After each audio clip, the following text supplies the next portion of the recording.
Hello everyone, this is Apurva Pandita and welcome to Live Law. In a significant turn of events, the Supreme Court has granted regular bail to renowned human rights activist Teesta Setalvad in the long-standing Gujarat police case. This case stemming from the alleged fabrication of evidence in the infamous 2002 Gujarat riots. But before we understand this significant decision, let us first rewind to understand the entire context. So back in 2022, Teesta Setalvad, the secretary of the NGO Citizens for Justice and Peace, found herself that she had become the point of an investigation. She was accused of fabricating evidence and initiating false proceedings related to the Gujarat riots conspiracy case. It all started when a petition filed by Zakia Ehsan Jafri alongside Setalvad challenged the closure report of a special investigation team, that is SIT. The SIT had dismissed all allegations of a larger conspiracy involving high-ranking state officials, including the then Chief Minister Mr. Narendra Modi and others, during the 2002 communal riots in Gujarat. However, the Supreme Court, while dismissing this petition, noted that it seemed to have been filed with ulterior motives to keep the controversy alive.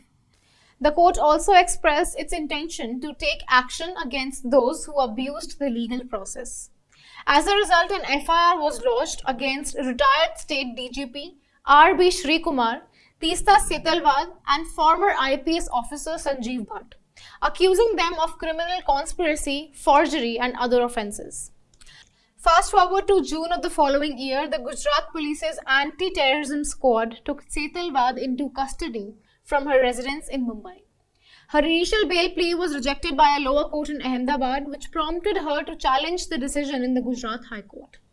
Even though initially Justice Sameer J. Dave of the Gujarat High Court recused himself from hearing the matter, but later a single judge bench of Justice Nirzad S. Desai delivered a significant blow to Setalvad's hopes when her application for regular bail was rejected.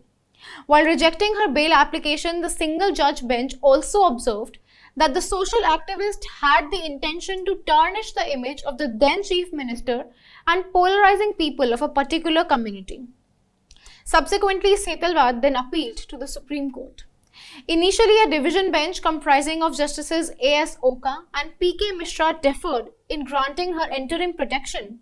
However, afterwards, a three-judge bench was constituted, comprising of Justices B.R. Gavai, A.S. Bopanna and Dipankar Datta. And they granted Setalvad interim relief by staying the Gujarat High Court's order for a period of 1 week. This decision was made on the grounds that the High Court should have given Setalvad more time to comply with the order and possibly appeal it. The Supreme Court continued to extend the interim protection granted to Setalvad until further orders. And finally, on 19th of July, the grant of regular bail by the Supreme Court comes as a significant development in this long-standing case.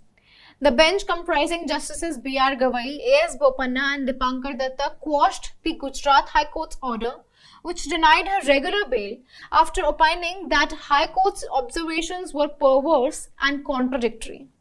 Now that we have the overview and the background of the entire case, let us now come over to the intricacies of the legal proceedings surrounding Teesta Setalvad's bail application and the Supreme Court's observations on the contradictory approach taken by the Gujarat High Court.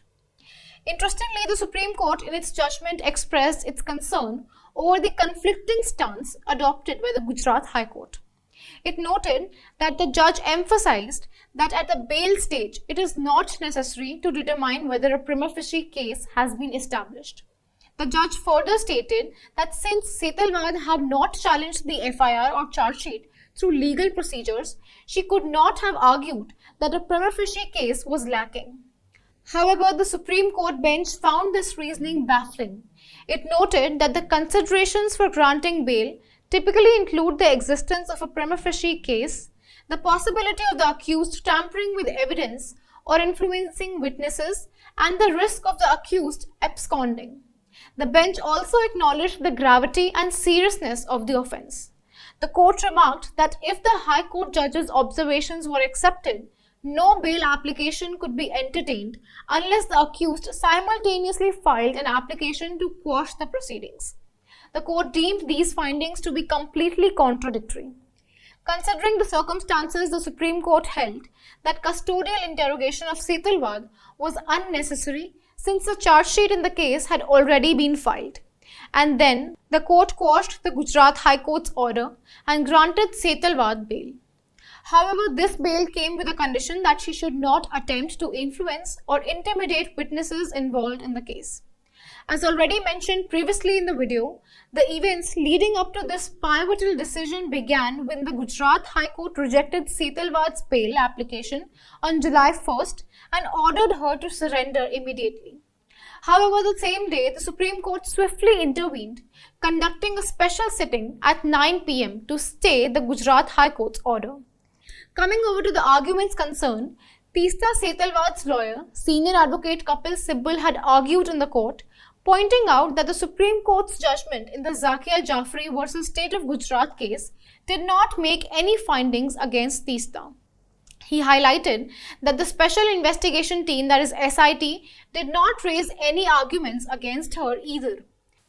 Senior advocate Sibal questioned the haste with which Teesta was arrested the day after the judgment, based on the statements made by the Solicitor General on behalf of the state of Gujarat. He also emphasized that Teesta was not interrogated while in judicial custody and that the investigation was now complete. He argued that Teesta had not violated any bail conditions and questioned why she was being singled out when others who filed the alleged false affidavits were not targeted. The senior advocate explained that Teesta became involved in the case when Zahira Sheikh approached her during the Best Bakery trial, alleging that she was forced to sign an affidavit. Teesta then filed a complaint with the Human Rights Commission, leading to a petition in the Supreme Court seeking the transfer of cases out of Gujarat. Senior advocate Sibal highlighted that convictions had been secured in most cases based on the eyewitness accounts and not just Teesta's affidavits. He criticized the Gujarat High Court's reasoning, which presumed that the offences were admitted because Teesta did not challenge the charge sheet through Section 482 proceedings. He called this reasoning illogical and contrary to the established jurisprudence. Overall, if we look at it, Teesta's case aimed to undermine the allegations against herself, questioning the credibility of witnesses and the selective targeting of Teesta in the case. Another important thing to note is that during the proceedings, the bench pointed out a contradiction in the Gujarat High Court's order. The High Court, while stating that it cannot consider the tenacity of allegations during bail decisions, seemed to almost enter findings of guilt based on the affidavits of witnesses. The bench emphasized that it cannot ignore one part of the order and consider only the other. Justice Gawai questioned the timing of Setalvad's arrest, asking what investigation was done within 24 hours of the FIR being filed.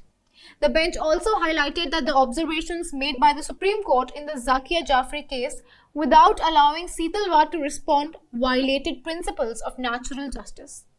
The ASG argued that the severity of the offence justified custody, but the bench challenged this argument, questioning whether any of the alleged false affidavits deponents had been proceeded against.